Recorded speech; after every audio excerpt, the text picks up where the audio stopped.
রাজ্য রাজনীতির অন্দরে ফের তোলপাড়। নিয়োগ দুর্নীতি মামলা তদন্তে শুক্রবার সকাল থেকে একযোগে 13টি জায়গায় তল্লাশি চালায় ইডি। কখনো অফিস, কখনো বা রেস্তোরাঁ। খোদ দমকল মন্ত্রী সুজিত বসুর অফিসে 20 ঘন্টা ধরে তল্লাশি চালিয়ে মধ্যরাতে বেরিয়েছে ইডি কর্তারা সুজিত বসুর অফিসের একাধিক নথি, কম্পিউটার এবং ইলেকট্রনিক নানান ডিভাইস পরীক্ষা করেন। এছাড়াও তল্লাশি চালানো হয় সুজিত পুত্র সমুদ্র বসুর বাইপাস সংলগ্ন একটি ধাবায়। তল্লাশি চলেছে সুজিত ঘনিষ্ঠ দক্ষিণ দমদম পুরসভার ভাইস চেয়ারম্যান নিতাই দত্তের বাড়ি ও গোডাউনেও। মোটের উপর ইডি যে অ্যাকশনে নেমেছিল তাতে কোনো সন্দেহ নেই। উদ্ধার 45 লক্ষ টাকা। শুক্রবার দিনভর তল্লাশি অভিযানে বাজেয়াপ্ত করে নথি, তথ্য, বেশ কিছু জমি সম্পত্তির কাগজপত্র, একাধিক মোবাইল, ট্যাব এবং ল্যাপটপের মতো ডিজিটাল ডিভাইস। আর সর্বোপরি তদন্তকারীরা বাজেয়াপ্ত করেছে মোট 45 লক্ষ টাকা। সেই নিয়ে শনিবার রাতে সমাজ মাধ্যমে পোস্ট করেছে কেন্দ্রীয় তদন্তকারী সংস্থা। তারা জানিয়েছে যে 13টি জায়গায় শুক্রবার তারা তল্লাশি চালিয়েছে। তার মধ্যে রয়েছে রাজ্যের দমকল মন্ত্রী সুজিত বসুর দফতর এবং সংস্থা। শহরের 13টি জায়গায় তল্লাশিতে বাজেয়াপ্ত করা হয়েছে নগদ 45 লক্ষ টাকা এবং নথিপত্র। তবে সেই নগদ নিয়েও কোনো ব্যাখ্যা মেলেনি। এই টাকা কোথা থেকে মিলেছে তা স্পষ্ট করে কিছু জানায়নি ইডি। সুজিতের দফতর বা সংস্থা থেকে কোনো টাকা আটক করা হয়েছে কিনা বা করলে কত পরিমাণে তারও কোনো উল্লেখ ইডির বক্তব্যে নেই। নথিগুলি কোথা থেকে বাজেয়াপ্ত করা হয়েছে তা নিয়েও কিছু স্পষ্ট করেনি ইডি। 21 মাস পর ইডি স্ক্যানারে ফের সুজিত বসু।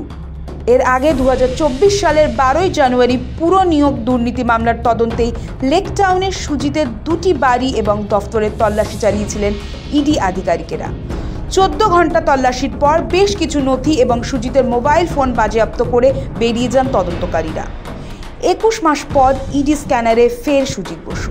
নিয়োগ দুর্নীতি মামলায় সিবিআই অয়নশীলকে গ্রেফতার করার পর তার বাড়িতে চলা একটি তল্লাশি অভিযানের সময় এই পুরো নিয়োগ সংক্রান্ত বেনিয়মের নথি উদ্ধার করেছিল।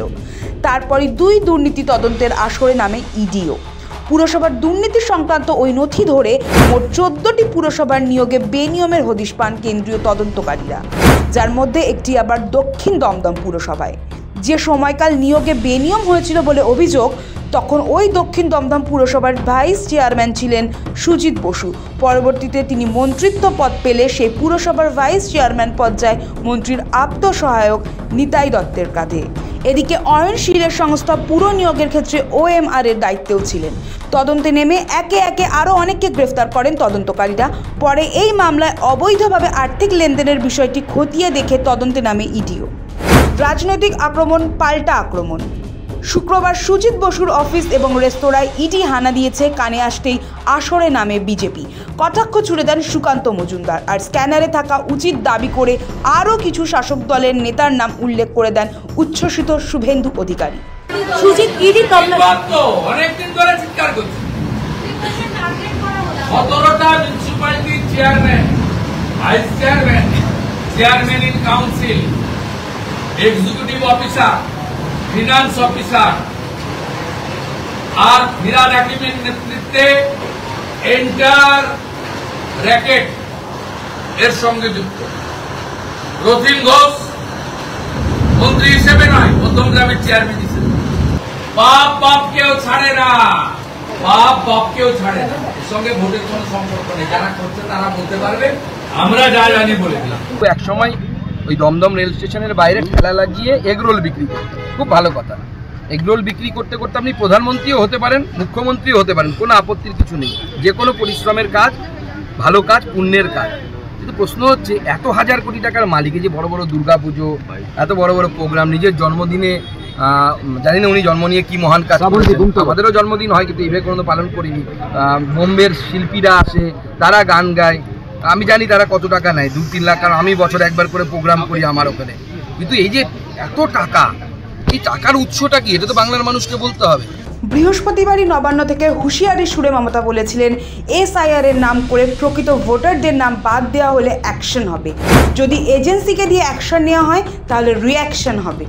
আমরা ধিক্কার জানাচ্ছি বিজেপি পলিটিক্যাল পার্টিকে এবং গভর্নমেন্ট অফ ইন্ডিয়ার এজেন্সিগুলোকে, যারা বিজেপির কথায় আজকে শুধুমাত্র রাজনীতি করছে, গৌরীকরণ করছে, শিক্ষা থেকে শুরু করে, সংস্কৃতি থেকে শুরু করে, ভোটার লিস্ট থেকে শুরু করে, উৎসব থেকে শুরু করে। আজকে বিজেপিকেও আমি আবেদন করব, আগুন নিয়ে খেলবেন না, কন্ট্রোল ইউরসেলফ ফার্স্ট। যদি মনে করেন যে এজেন্সিকে দিয়ে আমাদের বিরুদ্ধে অ্যাকশন নেবেন, we are ready to accept any action. If there is action, there is a reaction also. আহত বা সুস্থ বাদের থেকেও ভয়ঙ্কর। এরপরই দেখা যায় শুক্রবার সকাল থেকেই রাজ্যের মন্ত্রী সুজিত বসুর অফিস থেকে শুরু করে নাগেরবাজার এলাকায় এক কাউন্সিলরের বাড়িতে তল্লাশি চলে। তৃণমূল নেতা কুণাল ঘোষ বলেছেন, আবহাওয়ার খবর আবহাওয়া দেয়, তবে ভোট আসছে কিনা সেটা কেন্দ্রীয় এজেন্সির গতিবিধিই বলে দেয়। মুভমেন্ট বা সেন্ট্রাল এজেন্সির মুভমেন্ট এগুলো সব ধাপ আছে, বাংলার মানুষ এগুলো বুঝতে পারে। আবহাওয়াটা আবহাওয়া অফিস বলে, আর ভোট আসছে কিনা সেটা সেন্ট্রাল এজেন্সির গতিবিধি বলে।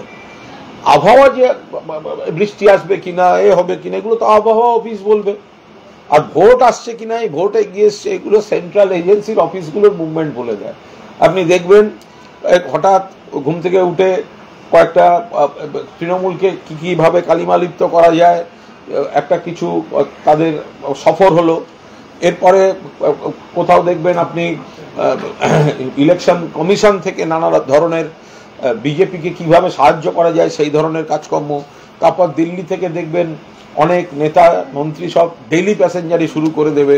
মানুষ বোঝেন এগুলো রাজনৈতিক প্রচারের হাতিয়ার হিসেবে সিবিআই ইডিকে ব্যবহার করে কিছু নেগেটিভ খবর করানো, এগুলো সব বিজেপির রাজনৈতিক ভোট স্ট্র্যাটেজির মধ্যে পড়ে এগুলো। তবে এই আচমকা ফের ইডির হানার বিষয়টাকে গুরুত্ব দিতে নারাজ রাজ্যের দমকল মন্ত্রী সুজিত বসু। তার কথায়, প্রত্যেকবার ভোটের আগেই ওরা এটাই করে। কি বলতে পারি, ওদের হাতে ক্ষমতা আছে, ওরা ক্ষমতা দেখাচ্ছে। তার হচ্ছে আমরা যারা পাবলিক রিপ্রেজেন্টেটিভ আছে, রেগুলার ডে টু ডে মানুষের সাথে আছে, ওই সময় নষ্টের মানে কি আছে? তার উপরে আবার কাউকে কোনো ইন্টিমেশন দিচ্ছেন। হ্যাঁ, এটা তো সবাই জানে, বিধানসভার আগে এইগুলো চাপ সৃষ্টি করা যাতে প্রতিপক্ষকে, আমার মনে হয় তাদের কিছু লাভ কিছু। সুজিত এও বলেন, দুর্নীতি হয়েছে তার প্রমাণ থাকতে হবে, মানুষই আসল সার্টিফিকেট দেবে। সে তো দুর্নীতি অনেক কিছু বলেছে, প্রমাণ থাকতে হবে। তো আমি আপনার নামে বলে দিলাম দুর্নীতি করেছে, আর এখানকার মানুষ জানে সব থেকে বেশি। আমার সার্টিফিকেট এখানকার মানুষ। দমকল মন্ত্রীর সাফ কথা, তিনি দুর্নীতি করেননি। অভিযোগ তো অনেকেই করেন, কিন্তু প্রমাণ তো করতে হবে। মানুষ সবটাই জানে, মানুষই তার সার্টিফিকেট। এসবের মাঝেই প্রশ্ন স্পষ্ট, কার কাছ থেকে বা কোথা থেকে এত নগদ টাকা উদ্ধার হয়েছে তা বিজ্ঞপ্তিতে জানায়নি ইডি। স্বাভাবিকভাবেই এই তল্লাশিতে ঠিক কার বা কাদের বাড়ি থেকে ওই নগদ টাকা উদ্ধার হয়েছে তা নিয়ে দ্বন্দ্ব থাকছেই। এর নেপথ্যে ইডির উদ্দেশ্য নিয়ে প্রশ্ন উঠছে। সৌভিক সান্যালের রিপোর্ট, সময়, কলকাতা।